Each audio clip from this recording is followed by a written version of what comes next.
Who is Jesus Christ? I mean, yeah, I know the Bible says that he was the Son of God, but was he a real person? Our world has a lot of questions about this, and Christians need to have an answer.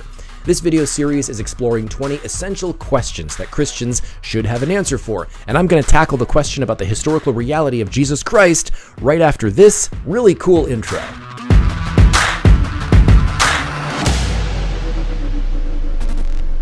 Hey everybody, Jake here. Thanks for tuning in, and I'm kidding. That intro wasn't that cool. So, this Jesus guy, who was he?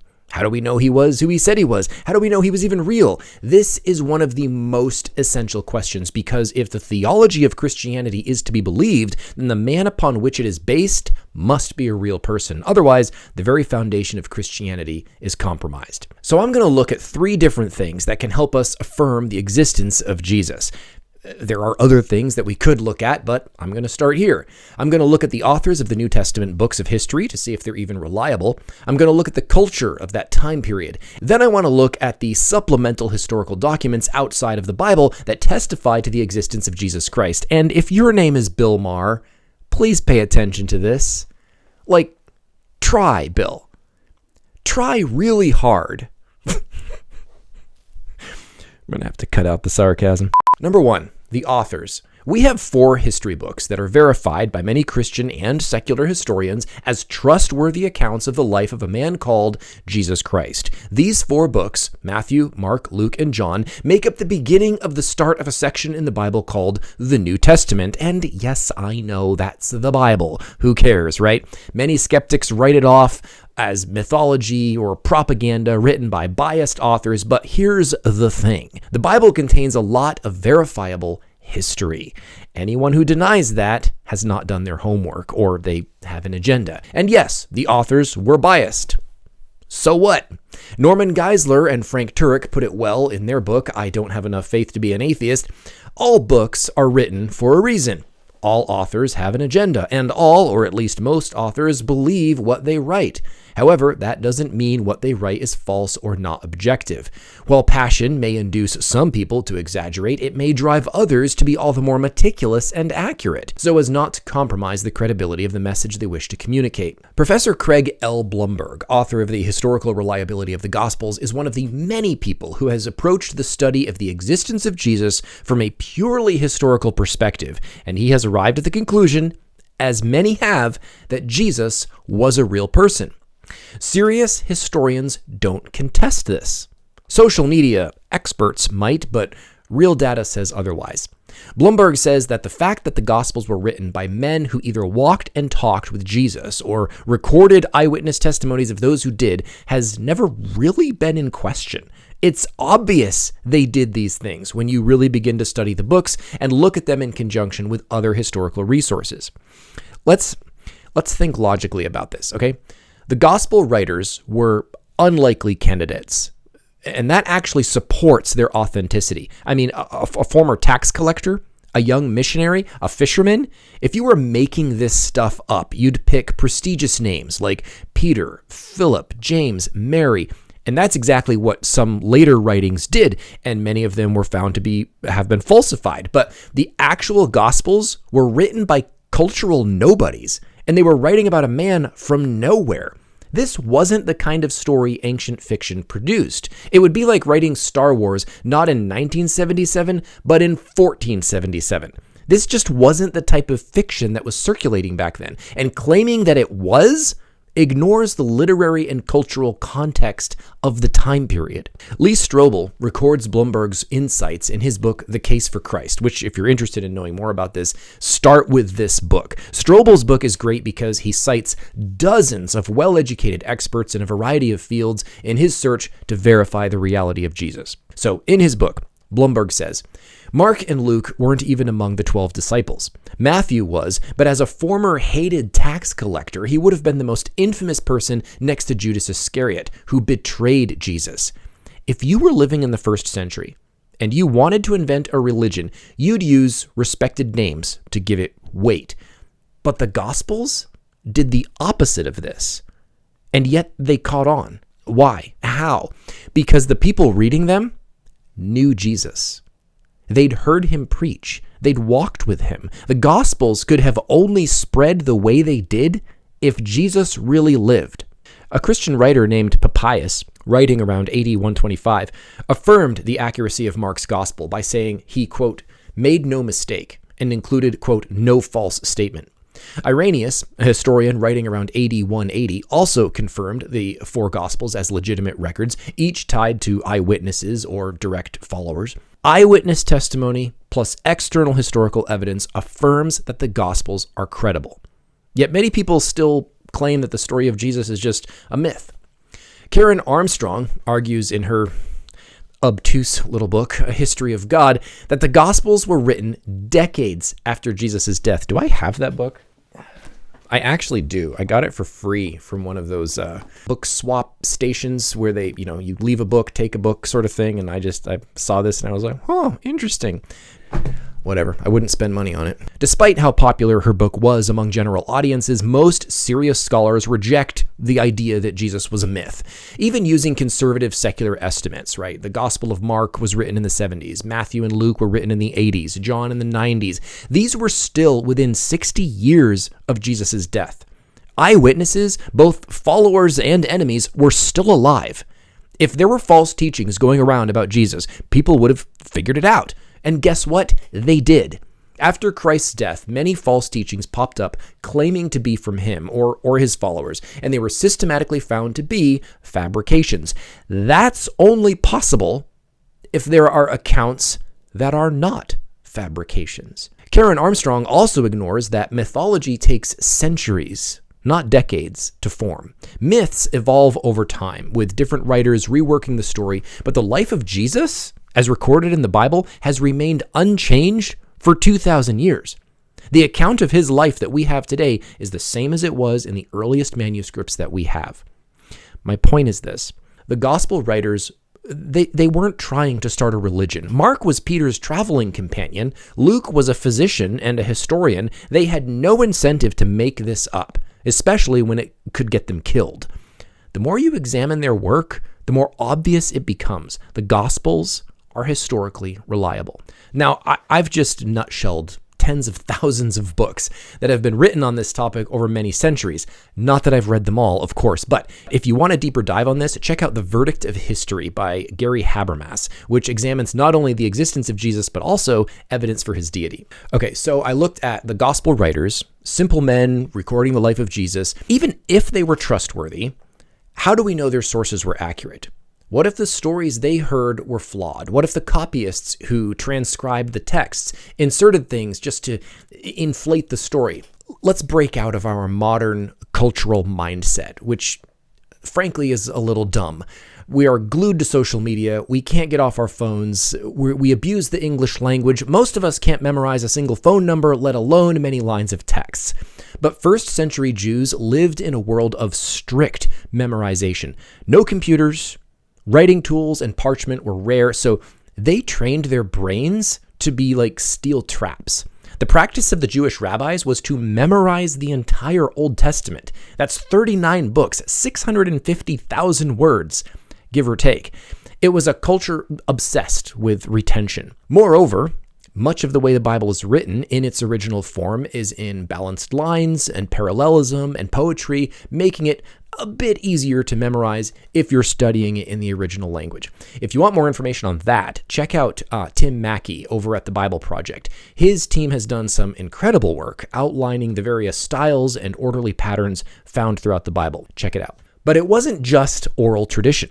John Pollock in The Apostle, A Life of Paul, which is a really great book, by the way. I've actually got a video coming up on this. It was a really fun read.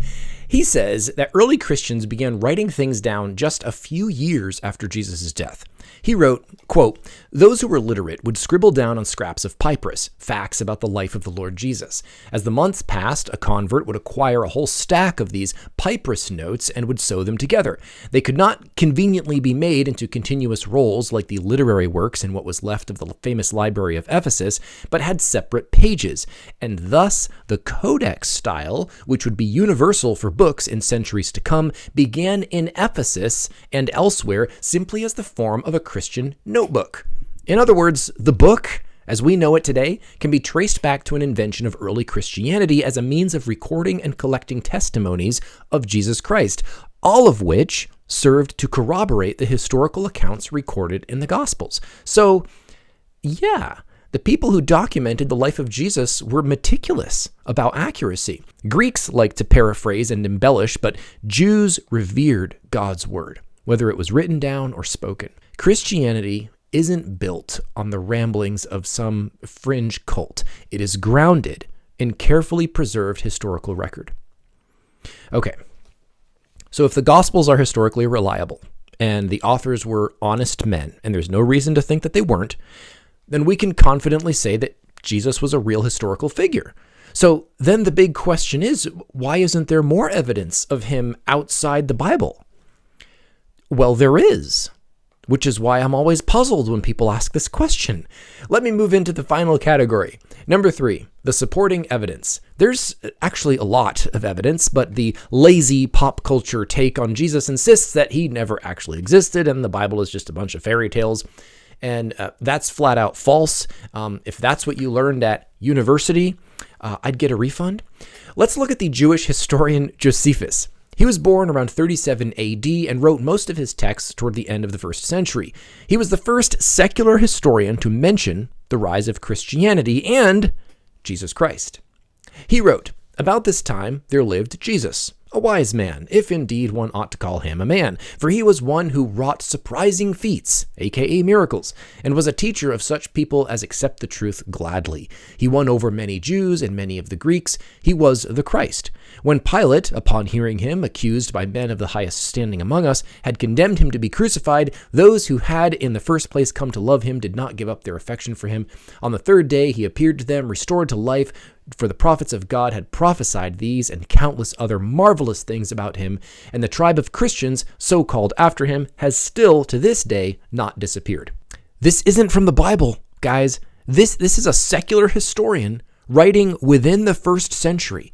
He confirms that Jesus lived, that he performed unexplainable feats, that he was crucified, that he reportedly rose again. Now, to be fair, this bit of text is controversial. Both secular and Christian scholars agree that this passage does provide some compelling evidence about the existence of Jesus, but even Christian scholars admit that some of the text has been embellished.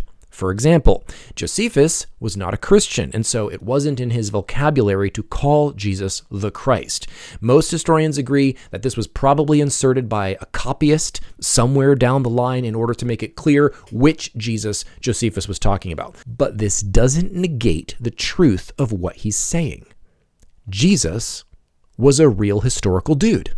Some people ask, well, if Jesus was a real dude and he was so important, why didn't Josephus write more about him? Good question. Josephus wrote quite a bit about John the Baptist, but to Josephus, Jesus wasn't an interesting figure. Josephus was much more concerned about documenting political matters and the struggle against Rome. And when it came to Roman politics, Jesus was about as non-controversial as you could get.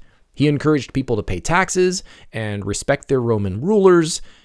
Hardly a headline-worthy rebellion. Then you've got the Talmud, which is the central text of Jewish religious law.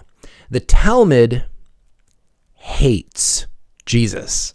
It mocks the virgin birth. It denies that he's the Son of God. It spreads false stories meant to smear him, but it doesn't deny that he ever existed. Here's why.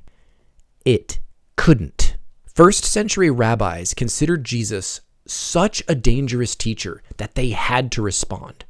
That's pretty compelling. If Jesus were just imaginary, they wouldn't waste the ink. Then there's Tacitus, a Roman historian writing in 115 AD. He records that Emperor Nero blamed Christians for the Great Fire of Rome in 64 AD. This testimony from a Roman who was mostly unsympathetic to the Christians is hugely significant because Tacitus reports that despite the horrendous deaths that Nero subjected the Christians to, a great number of them were willing to die for their belief in this man named Jesus. That level of loyalty, especially in the face of torture and death, speaks volumes.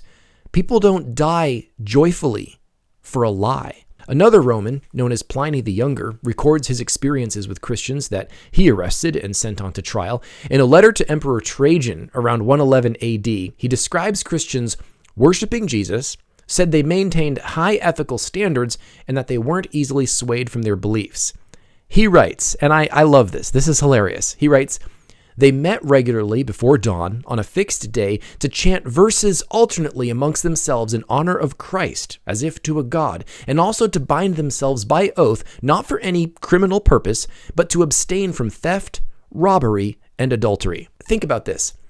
Christians were hunted, tortured, and executed for following a man who told them not to commit crimes or moral failures.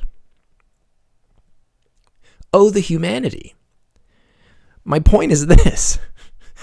The lifestyle of early Christians was unheard of. Peaceful, law-abiding citizens whose biggest crimes were refusing to worship Rome and not pay taxes to the Jewish temple. Egads. Their lifestyles were radical for that time period. That kind of dedication to truth and integrity doesn't appear out of thin air. It had to have come from somewhere powerful. The Gospels say it came from Jesus, and historical evidence outside of the Bible backs that up. Now, when you take into account the works of Josephus, the Roman historians, the Jewish writings, the letters of Paul, and the early Christian writers, Clement of Rome, Ignatius, Polycarp, Barnabas, and others, and even if you were to remove the four Gospels from the context entirely, you can still paint a pretty clear picture about the life of this man, Jesus. We know he was a Jewish teacher. Many believed that he performed miracles and exorcisms. Some people called him the Messiah. He was rejected by his people. He was crucified under Pontius Pilate. Afterward, his followers claimed he had risen, and they spread his teachings across the ancient world with relentless passion. By 64 AD, there was already a large, diverse Christian community in Rome. Men, women, slaves, free, rich, poor, Jew, Gentile. This can all be gleaned from sources independent of the Bible. That's not fiction. That's history. Professor Edwin M. Yamauchi, historian, apologist, and author, is renowned for his work in ancient Hebrew history, biblical research, and archaeology. He said, quote, "From time to time, some people have tried to deny the existence of Jesus, but this is really a lost cause. There is overwhelming evidence that Jesus did exist. And these hypothetical questions are really very vacuous and fallacious. There are other pieces of evidence scattered here and there, but still, some insist that Jesus wasn't real. They say the evidence isn't enough, which raises a question. How much is enough? How many historians? How many documents? How much do you need? Here's a fact. We have better historical documentation for Jesus than the founder of any other ancient religion. Verifying that Jesus existed isn't difficult. The real question, it's not, was he real? Because of course he was. The question is, what are you going to do with that information? Every Christian should have an answer to the question of the existence of Jesus Christ. And I hope my rambling video has helped point you in the right direction when it comes to inventing your own response. If so, please give this video a like, consider subscribing, play nice in the comments, and thanks for watching. Until next time.